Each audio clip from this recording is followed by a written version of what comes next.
Hello friends. आज आपके साथ इस वीडियो के अंदर बात करेंगे ऐसी कंपनी के बारे में जो अपने सेक्टर की एक दिग्गज कंपनी है और वो सेक्टर आज की डेट में लाइमलाइट में है। तो देखिएगा, उस कंपनी का नाम है इन्फोसिस लिमिटेड। तो देखिएगा, इन्फोसिस लिमिटेड के जो रिजल्ट्स हैं वो काफ़ी बेहतरीन हैं। बहुत अच्छी ग्रोथ जो है उन्होंने दिखाई है क्वार्टरली रिजल्ट्स के अंदर भी, और अगर आप ईयर ऑन ईयर भी देखें तो दोनों पैरामीटर्स के ऊपर जो है ग्रोथ काफ़ी अच्छी है। और मार्केट के अंदर इस शेयर्स ने देखिएगा पिछले 3 महीने के दौरान एक बहुत अच्छी जो है तेज़ी भी की है। तो मार्केट को कहीं ना कहीं आभास था कि रिजल्ट अच्छे होंगे, लेकिन ये केवल इस शेयर से रिलेटेड नहीं है। बाकी अब इस पूरे सेक्टर के अंदर देखें तो एक अच्छी तेज़ी जो है देखने के लिए मिली है। चाहे आप इन्फोसिस की बात करिए, विप्रो की बात करिए, चाहे आप टीसीएस की बात करिए, और स्मॉल और मिड कैप के अंदर जो आईटी कंपनीज़ हैं उन कंपनीज़ के अंदर भी एक बेहतरीन जो है रैली देखने के लिए मिली। तो देखिएगा, मैं इस एनालिसिस के अंदर आपको इन्फोसिस के जो रिजल्ट एनालिसिस हैं उनके बारे में बात करूंगा। कहाँ से उनको रेवेन्यू जनरेट हुए, कितना उन्होंने डिविडेंड जो है इस बार के लिए अनाउंसमेंट किया, और कौन व्यक्ति जो है डिविडेंड जो है ले सकते हैं, कितनी तारीख से पहले जो शेयर्स खरीदेंगे जिनको ये डिविडेंड मिलेगा। तो इन सभी पहलुओं पर जो है मैं आपके साथ जो है बात करता हूँ। तो देखिएगा, सबसे पहली बात है कि इसके बिजनेस के अंदर अगर हम क्वार्टर ऑन क्वार्टर देखें तो देखिएगा, रेवेन्यूज़ जो थे सितंबर 19 के क्वार्टर के अंदर, सितंबर 19 के क्वार्टर के अंदर अगर हम बात करें तो सितंबर 19 के क्वार्टर के अंदर जो सेल थी इनकी वो 22629 करोड़ थी। और जो इस बार आप देखिएगा इस वाले क्वार्टर के अंदर जो आई है वो आई है 24570, यानी कि इसके अंदर जो ग्रोथ है वो आपको 8.6 जो है परसेंट नजर आएगी। यानी कि एक साल के दौरान, यानी कि ईयर ऑन ईयर की हम बात करें तो ये, अगर हम जून से कंपेयर करें, जून से सितंबर को, यानी कि क्वार्टर ऑन क्वार्टर बेसिस पे, तो ये 3.8 आई है। तो अगर आप रेवेन्यू फ्रंट्स पे देखेंगे तो काफ़ी अच्छी रेवेन्यू ग्रोथ है, यानी कि 8.6% बहुत अच्छी रेवेन्यू ग्रोथ मानी जाएगी इस एनवायरनमेंट के अंदर। जिस एनवायरनमेंट के अंदर देखिएगा, आप ट्रैवलिंग नहीं कर सकते थे, आप दूसरी कंट्रीज़ के अंदर स्टाफ को नहीं भेज सकते थे, स्टाफ को रोटेट नहीं कर सकते थे, उन सभी पहलू पर अगर हम देखें तो 8.6 जो है अगर ग्रोथ है तो उसको एक अच्छी जो है ग्रोथ जो है मान सकते हैं। और उसके अलावा देखिएगा, यहाँ पर अगर हम पूरे बिजनेस के अंदर ग्रोस प्रॉफिट की भी बात करें, ग्रोस मार्जिन्स की भी, तो ग्रोस मार्जिन्स भी काफ़ी अच्छे हैं, मार्जिन्स भी बढ़े हैं और प्रॉफिट भी बढ़े हैं। तो देखिएगा, यहाँ पे 16% की ग्रोथ आपको देखने के लिए मिलेगी। और इसका मेन रीज़न है कि जो आपकी कॉस्ट है वो केवल 4.6% बढ़ी, जबकि इनकम आपकी 8.6% बढ़ी है। और कंसिक्वेंटली अगर आप इसके ईपीएस को देखेंगे तो ईपीएस के अंदर 9.46 जो था पिछले साल, जो इस पर 11.42 है, 20.8% की ग्रोथ ईयर ऑन ईयर। तो आप भी समझ सकते हैं, कहीं पर भी आपको 20% का इंटरेस्ट साल में मिलेगा नहीं, आपको नज़र आएगा। तो किसी भी कंट्री के अंदर आपको 20% के ईयर ऑन ईयर जो है आपको इंटरेस्ट नहीं मिलेगी, लेकिन ये कंपनी 20% की जो है ग्रोथ ईयर ऑन ईयर अपने प्रॉफिट में दिखा रही है।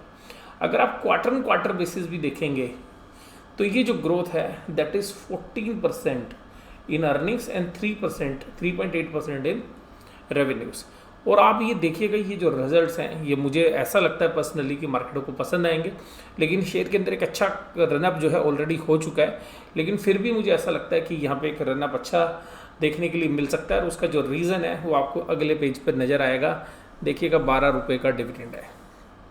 तो अगर आप 1000 रुपये के 1100 रुपये के शेयर्स पर अगर आप 12 रुपये का डिविडेंड देखेंगे तो करीबन 1% का जो है आपको डिविडेंड यील्ड इस क्वार्टर में मिल रहा है। और ये देखिएगा, रेगुलरली पे करते रहते हैं इंटरिम डिविडेंड। और देखिएगा, 26 अक्टूबर जो है फिक्स की गई है। तो जो भी लोग, आप ये मान के चलिएगा कि जो 26 अक्टूबर है वहाँ तक जो भी इस शेयर्स को खरीदेंगे उनको डिविडेंड जो है मिल जाएगा। तो अब यहाँ पर 26 अक्टूबर का जो पड़ता है मंडे, तो आपको जो है जो शेयर है वो जो है थर्सडे के दिन जो है आपको ख़रीदना पड़ेगा अगर आप डिविडेंड लेना चाहते हैं। तो 26 अक्टूबर से पहले जो भी T+2 के अंदर जो भी आप शेयर्स लेते हैं तो उन पर डिविडेंड मिलता है।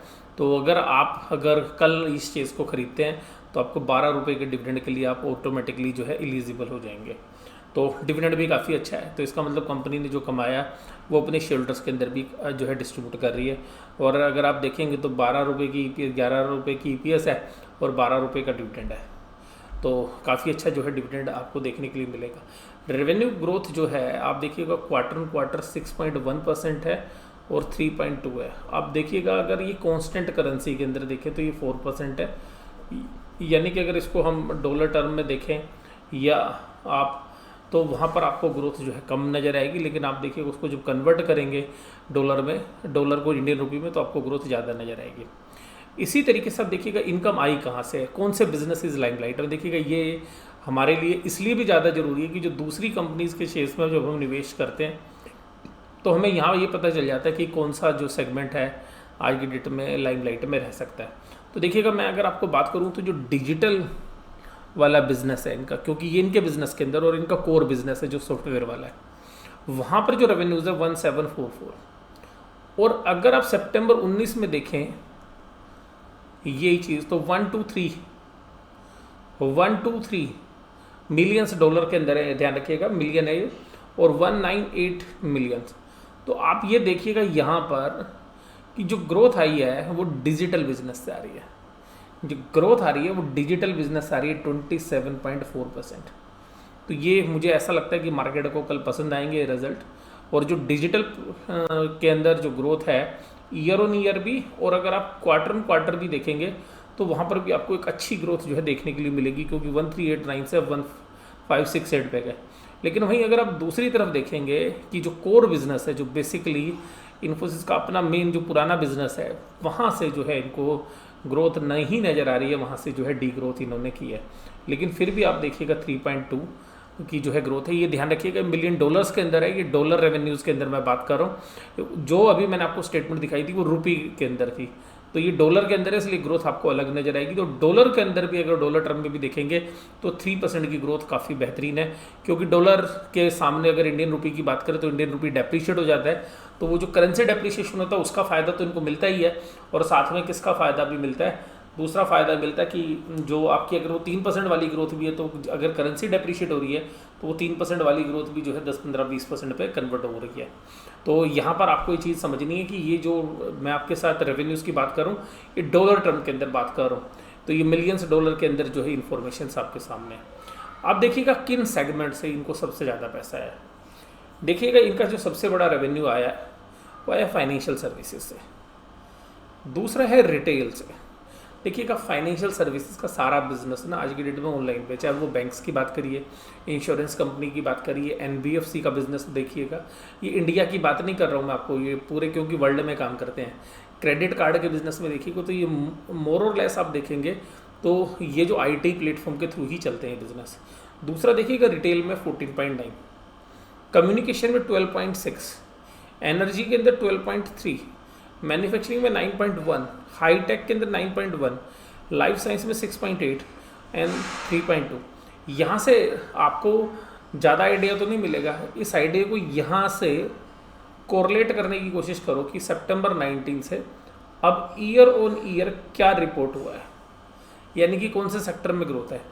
फाइनेंशियल सर्विस सेक्टर से 3.7% एक्स्ट्रा है, तो इसका मतलब ये फाइनेंशियल सर्विस सेक्टर भी आपको जो है बेनिफिट देने वाला है। रिटेल के अंदर 0.7 है, कम्युनिकेशन में आपको माइनस में मिला है। आप देखिएगा पावर एनर्जी यूटिलिटीज़ के अंदर 2.8 माइनस है, मैन्युफैक्चरिंग में 7 माइनस है 7%, और 24% आपका प्लस है हाईटेक में। तो इसका मतलब हाईटेक से बहुत पैसे कमाए इन्होंने, सबसे ज़्यादा ग्रोथ इनको हाईटेक में आई है। और जो आपको डिजिटल में भी नज़र आ रही थी, जो हाईटेक में जो इनकम्स हैं ये डिजिटल वाले प्लेटफॉर्म्स की है। उसका देखिएगा लाइफ साइंस में 9.3 है, कोविड की वजह से आपको पता है तो लाइफ साइंस के जो प्लेटफॉर्म्स उनकी कितनी ज़रूरत थी, और बाकी जो अदर सेक्टर्स हैं वहाँ पे 24.9। लेकिन आपको यहाँ पे सबसे खास बात देखनी पड़ेगी कि जो कोर एरियाज़ हैं मैन्युफैक्चरिंग, इसमें से आपको जो डी ग्रोथ नज़र आ रही है। और ये देखिएगा एनर्जी पावर, तो ये जो कोर सेक्टर्स हैं इकोनॉमी के, वो ना केवल इंडिया के बल्कि पूरे वर्ल्ड के अंदर इन दो सेक्टर के अंदर वीकनेस है। तो ये बता रहे हैं कि इकोनॉमी की जो वीकनेस है उसकी वजह से इन सेक्टर्स में जो है रेवेन्यू नहीं आए। अगर इन सेक्टर के अंदर भी रेवेन्यूज अच्छे आते तो आपको देखिएगा प्रॉफिट कुछ और नज़र आते हैं। अब मोस्टली बिजनेस इनको कहाँ से मिला है? अगर इनका 100% बिजनेस की बात करें तो 60.7% जो बिजनेस इनको नॉर्थ अमेरिका से मिला है, 24.3 जो है इनको यूरोप से मिला है, बाकी 12% रेस्ट ऑफ द वर्ल्ड से मिला है और इंडिया से केवल 3%। तो आप देखिएगा कि जो ग्रोथ आई है बिजनेस में वो इंडिया से आई है, क्योंकि टूर एंड ट्रैवलिंग थी नहीं, तो टूर एंड ट्रैवलिंग ना होने की वजह से इंडिया से जो बिज़नेस है वो इनका बढ़ा है। और बाकी कंट्रीज़ में अगर आप देखेंगे तो यूरोप से भी बिज़नेस बढ़ा है इनका, रेस्ट ऑफ द वर्ल्ड से भी, लेकिन यूएसए से इनको जो है ग्रोथ नहीं मिली है अगर ईयर की बात अगर हम करें तो। अब इसके शेयर प्राइस की बात कर ली जाए तो देखिएगा शेयर प्राइस है 1136 रुपये का।